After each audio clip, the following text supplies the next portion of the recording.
Earn Marks, your perfect learning partner. So which of the following is a conjugate acid-base pair? Water and hydroxide ion, HCl and Cl minus. So both are valid examples. Conjugate ion എന്ന് ഉദ്ദേശിക്കുന്നത് അവർ acid base pair ആണ്. അതായത് ഇപ്പോൾ നമ്മൾ water എടുക്കുകയാണ്. So water നമ്മളൊരു base ആണെന്ന് പറഞ്ഞു. സോ അതിൻ്റെ ഒരു കോൺജുഗേറ്റ് ബേസ് എന്ന് പറയുന്നത് അവരിന്നൊരു ഇപ്പോൾ ഒരു ആസിഡ് എടുക്കുകയാണെങ്കിൽ അതിൻ്റെ കോൺജുഗേറ്റ് ബേസ് എന്ന് പറയുന്നത് അതിൽ നിന്നൊരു H+ അയോൺ പോയത്. അപ്പോൾ H2O എന്നൊരു H+ അയോൺ പോയാൽ OH-. ഓക്കെ, ആ സെയിം സിനാരിയോ ആണ് HCl കേസിലും വന്നിട്ടുള്ളത്.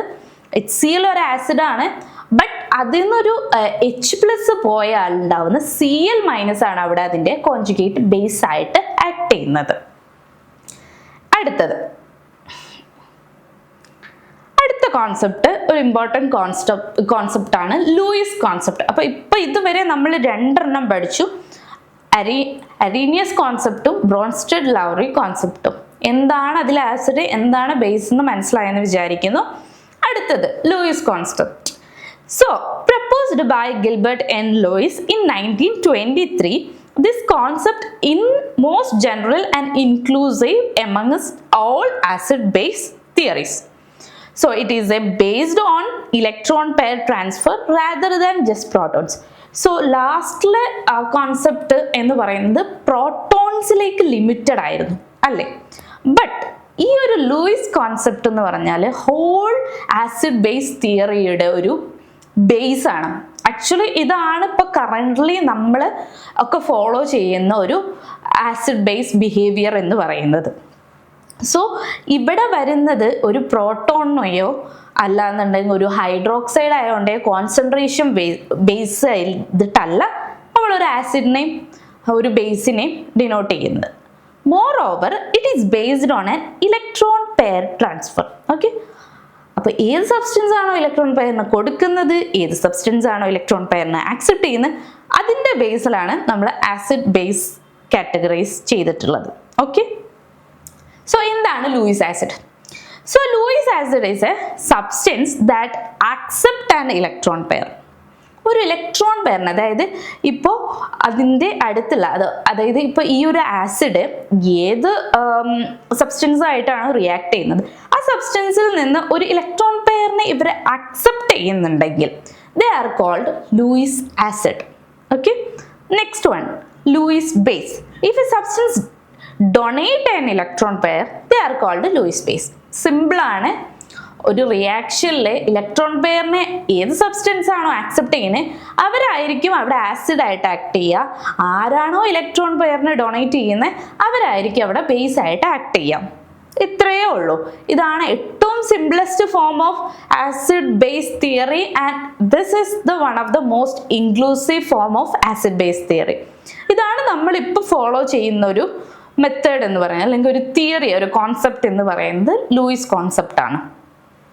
സോ എക്സാമ്പിൾ കൊടുത്തിട്ടുണ്ട്, കാരണം നമുക്ക് എല്ലാത്തിനെയും ഒരു ഹൈഡ്രജൻ അയോൺ കോൺസെൻട്രേഷൻ വെച്ച് പറയാൻ പറ്റില്ല. ബിക്കോസ് എല്ലാ ആസിഡ്സിനും ഒരു H+ അയോണിനെ ഡൊണേറ്റ് ചെയ്യാനോ അല്ലെങ്കിൽ എല്ലാ ബേസിനും ഒരു OH- ഡൊണേറ്റ് ചെയ്യാനോ അല്ലെങ്കിൽ പ്രോട്ടോൺസിനെ ഡൊണേറ്റ് ചെയ്യുക, ആക്സെപ്റ്റ് ചെയ്യുക, ഇതൊന്നും പോസിബിൾ അല്ല. ബിക്കോസ് എല്ലാവരുടെ കയ്യിലും, അതായത് എല്ലാ മോളിക്യൂൾസിൻ്റെ കയ്യിൽ ഒരു H+ അയോൺസോ ഒരു OH- അയോൺസോ അല്ലെങ്കിൽ ഒരു പ്രോട്ടോണോ ഉണ്ടായിക്കൊള്ളണം എന്നില്ല.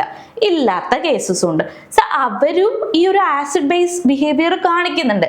സോ ആ ഒരു കൺഫ്യൂഷൻ മാറ്റിയത് ആക്ച്വലി ഈ ഒരു ലൂയിസ് കോൺസെപ്റ്റ് വന്നതിന് ശേഷമാണ്.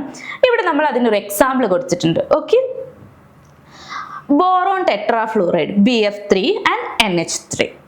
ഇത് ആക്ച്വലി എന്താ സംഭവിക്കുന്നതെന്ന് വെച്ചാൽ നമ്മളുടെ NH3 ഒരു പെയർ ഓഫ് ഇലക്ട്രോൺസിനെ BF3യിലേക്ക് ഡൊണേറ്റ് ചെയ്തിട്ടാണ് ആ ഒരു ആസിഡ് ബേസ് ആയിട്ട് ആ ഒരു ബോണ്ട് അല്ലാന്നുണ്ടെങ്കിൽ ആ ഒരു മിക്സ്ചറായിട്ട് അവർ റീറ്റെയിൻ ചെയ്യുന്നത്. സിമ്പിളാണ്. അമോണിയത്തിൻ്റെ കയ്യിൽ ആക്ച്വലി ഒരു ഇലക്ട്രോൺ പെയർ ഉണ്ട് അല്ലേ, നമ്മൾ നൈട്രജൻ്റെ മുകളിൽ ഒരു ഇലക്ട്രോൺ പെയർ ഉണ്ട്. ആ ഇലക്ട്രോൺ പെയർ അവരെന്ത് ചെയ്യും, നമ്മളുടെ BF3യിലേക്ക് ഡൊണേറ്റ് ചെയ്യും.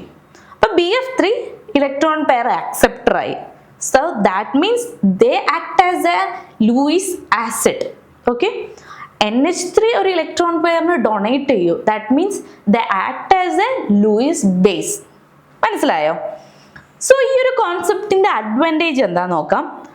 This covers all acid base reaction including non proton transfer ones. അതായത് ഇപ്പോൾ അതായത് നമ്മൾ മോസ്റ്റ്ലി പറയുന്നത് ഒരു പ്രോട്ടോണിന്റെ കോൺസെൻട്രേഷൻ വെച്ചിട്ടാണ് ഒരു ആസിഡിനെ നമ്മൾ ശരിക്കും ഡിനോട്ട് ചെയ്യാറുള്ളത്. പക്ഷെ അങ്ങനത്തെ നോൺ പ്രോട്ടോൺ ട്രാൻസ്ഫർ റിയാക്ഷൻസും നടക്കും അല്ലേ? പ്രോട്ടോൺസ് ഇല്ലാത്ത റിയാക്ഷൻസ് എത്ര പോരുണ്ട്. ഇപ്പൊ ഈ മേലെ കൊടുത്തിരിക്കുന്ന റിയാക്ഷൻസ് തന്നെ അല്ല, പ്രോട്ടോൺസ് അല്ല ട്രാൻസ്ഫർ ചെയ്യുന്നത്, ഇലക്ട്രോൺസ് ആണ്, ഇലക്ട്രോൺ പെയർസ് ആണ്. സോ അങ്ങനെ ഓൾമോസ്റ്റ് ഓൾ ആസിഡ് ബേസ് റിയാക്ഷൻസിൻ്റെ ഒരു ബേസിക് ഐഡിയ ആക്ച്വലി ഒരു ലൂയിസ് കോൺസെപ്റ്റ് വഴി നമുക്ക് എക്സ്പ്ലെയിൻ ചെയ്യാൻ പറ്റും. സോ അതാണ് ലൂയിസ് കോൺസെപ്റ്റിൻ്റെ ഏറ്റവും വലിയ അഡ്വാൻറ്റേജ് എന്ന് പറയുന്നത്. ഓക്കെ, സോ ഇത്രയാണ് ഇന്നത്തെ ക്ലാസ്സിൽ നമുക്ക് ജസ്റ്റ് ഒന്ന് നോക്കാനുള്ളത്. അയോണിക് ഇക്വിലിബ്രിയം ആണ് ഡിസ്കസ് ചെയ്യുന്നത്. വീക്കായിട്ടുള്ള ഇലക്ട്രോലൈറ്റ്സ് ഉള്ള അക്വസ് സൊല്യൂഷൻസിൽ നടക്കുന്ന റിയാക്ഷൻസ് ഒരു ഇക്വിലിബ്രിയം സ്റ്റേറ്റ് അറ്റൈൻ ചെയ്യും. സോ അതിനെയാണ് അയോണിക് ഇക്വിലിബ്രിയം എന്ന് പറയുന്നത്. Mostly they conduct electricity because they have free ions. Okay, so നമ്മൾ അതിൻ്റെ കുറച്ച് കോൺസെപ്റ്റ് ഡിസ്കസ് ചെയ്തു. മെയിനായിട്ട് ആസിഡ് ബേസ് തിയറീസ് ആണ്. അരീനിയസ് കോൺസെപ്റ്റ് ആണ് ഫസ്റ്റ് ആൻഡ് ഫോർമോസ്റ്റ് വന്നത്. അതിൻ്റെ ലിമിറ്റേഷൻസ് ഓവർകം ചെയ്യാൻ വേണ്ടി ബ്രോൺസ്റ്റഡ് ആൻഡ് ലൗറി കൺസെപ്റ്റ് വന്നു. അതിൻ്റെ ലിമിറ്റേഷൻസ് ഓവർകം ചെയ്യാൻ വന്ന ലാസ്റ്റ് ആൻഡ് ദ ഇൻക്ലൂസീവ് ആയിട്ടുള്ള ഒരു തിയറിയാണ് ലൂയിസ് കോൺസെപ്റ്റ് എന്ന് പറയുന്നത്. ഓക്കെ, നമ്മൾ വിത്ത് എക്സാമ്പിൾ ഡിസ്കസ് ചെയ്തിട്ടുണ്ടായിരുന്നു. സോ ജസ്റ്റ് ഇപ്പോൾ നമുക്ക് ക്വസ്റ്റ്യൻസ് വരാൻ ചാൻസ് ഉള്ളത് മേ ബി നിങ്ങൾക്ക് എക്സാംസിനൊക്കെ ഇപ്പോൾ മൾട്ടിപ്പിൾ ചോയ്സ് ആണെന്നുണ്ടെങ്കിലും അല്ല തിയറി പോർഷൻസ് ആണ് വരുന്നതെന്നുണ്ടെങ്കിൽ മേ ബി നിങ്ങൾക്കൊരു റിയാക്ഷൻസ് തന്നിട്ട് ഇതിൽ ഏതാണ് അരീനിയസ് ആസിഡ് അല്ലെങ്കിൽ ഇതിൽ ഏതാണ് ബ്രോൺസ്റ്റഡ് ലൗറി ബേസ് അല്ലെങ്കിൽ ഇതിൽ ഏതൊക്കെയാണ് ലൂയിസ് ആസിഡ് ലൂയിസ് ബേസ് ആയിട്ട് ആക്ട് ചെയ്യുന്നത്.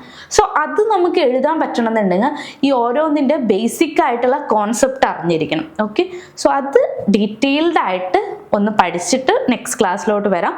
എന്നിട്ട് നെക്സ്റ്റ് ക്ലാസ്സിലേക്ക് നമുക്ക് ഇതിൻ്റെ ഒരു ഡെപ്തിലോട്ട് പോകാം. ഓക്കെ, അപ്പോൾ thank you. Earn Marks, your perfect learning partner.